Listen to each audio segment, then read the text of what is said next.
Çox təşəkkür edirəm, hörmətli xanım sədr, hörmətli millət vəkilləri. Mən də qanun layihəsini dəstəkləyirəm. Eyni zamanda ikinci oxunuşun tələblərinə uyğun olaraq bir sıra təkliflərimi təqdim etmək istərdim. Əvvəla, qanun layihəsində daxil edilən və təklif olunan dəyişikliklərlə bağlı təkliflərimi təqdim etmək istərdim. Belə ki, qanun layihəsinin 7-ci, yəni yerin təkirindən istifadə növləri maddəsində qeyd olunur ki, və əslində təklif olunan dəyişikliklərdə qeyd olunur ki, su anbarlarında və yeraltı su tutarlarında toplanan qum, çınqıl, gil, habelə tünellərin və keçidlərin tikintisi ilə qədər yerin təkirindən çıxarılan suxurların istifadəsi sözləri əlavə olun. Mən təklif etmək istərdim ki, eyni zamanda həmin maddəyə və digər infrastruktur layihələrinin icrası ilə əlaqədar sözləri əlavə olunsun. Çünki biz əslində bu təkliflə müəyyən qədər məhdudlaşdırırıq. Amma təklif əslində bu dəyişikliklərdə digər infrastruktur layihələrinin icrasını əlavə etsək, praktik olaraq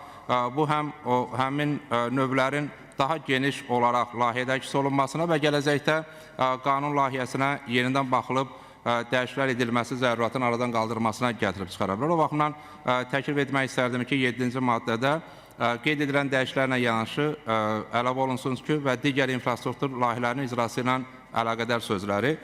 Digər dəyişiklik qanun layihəsində 13-cü maddə ilə bağlıdır. Belə ki, 13-cü maddə məhz yerin təkinin istifadəyə verilməsi ilə bağlıdır. Və burada yerin təkin istifadəyə verilməsi ilə bağlı birbaşa istifadəyə verilməsi halları müəyyənləşdirilir və nəzərə alsaq ki, həmin maddədə yerin təkinin birbaşa istifadəyə verilməsi hallarının siyahısı müvafiq icra qurumu tərəfindən təsdiq olunur. Amma bizim təqdim etdiyimiz və bugün müzakirə etdiyimiz təklifdə qeyd olunur ki, yerin təkinin istifadəyə birbaşa danışıqlar yolu ilə verilməsi qaydası müvafiq icra hakimiyyəti tərəfindən müəyyən olunsun.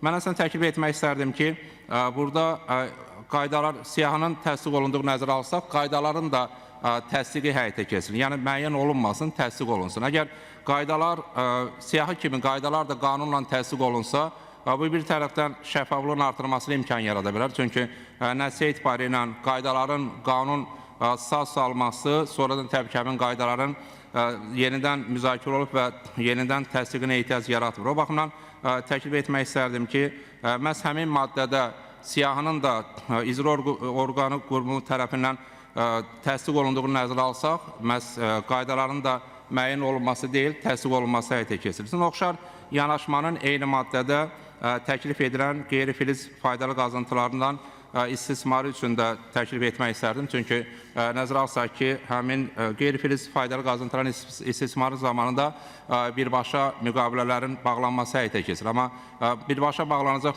müqavilələrin qaydaları təsdiq olunarsa, bu praktik olaraq həmin müqavilələrə bağlanan zaman şəffaflığın artmasına gətirib çıxara bilər.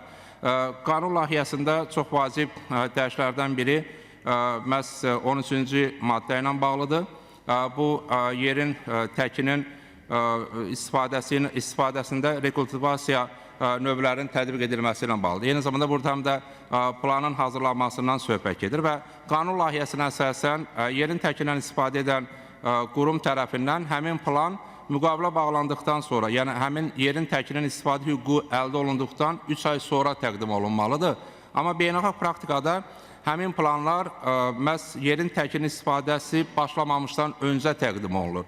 Ona görə mən təklif etmək istərdim ki, beynəlxalq praktikada olduğu kimi həmin planın hazırlanması və təqdim olunması hüquq əldə olunandan 3 ay sonra deyil, hüquq məhz həmin iş başlamamışdan öncə təqdim olunsun. Çünki hüququn əldə olunması eyni zamanda həmin yerin təkindən istifadə ilə bağlı imkanın yaranması deməkdir. Ona görə mən təklif etmək istərdim ki, nəzərə alsaq ki, bu yeni dəyişiklikdir və yeni bir maddədir. Burada xüsusilə qeyd olunsun ki, yerin yalnız plan təqdim olunduqdan sonra yerin təkindən istifadə mümkün olsun. Eləcə də 13.1-ci maddədə məhz planın təsviri təqdim olunur.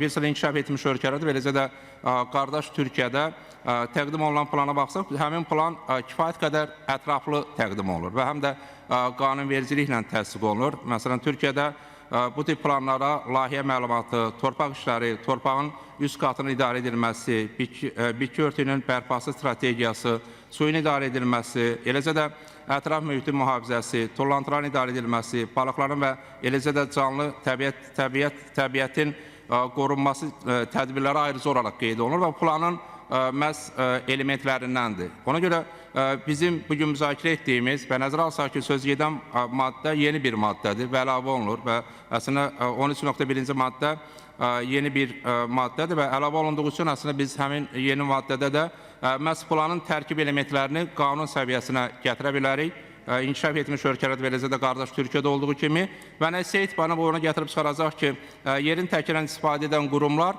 artıq qanunla təsdiq olunmuş planın istiqamətlərinə uyğun olaraq planlarını hazırlasınlar, təqdim etsinlər.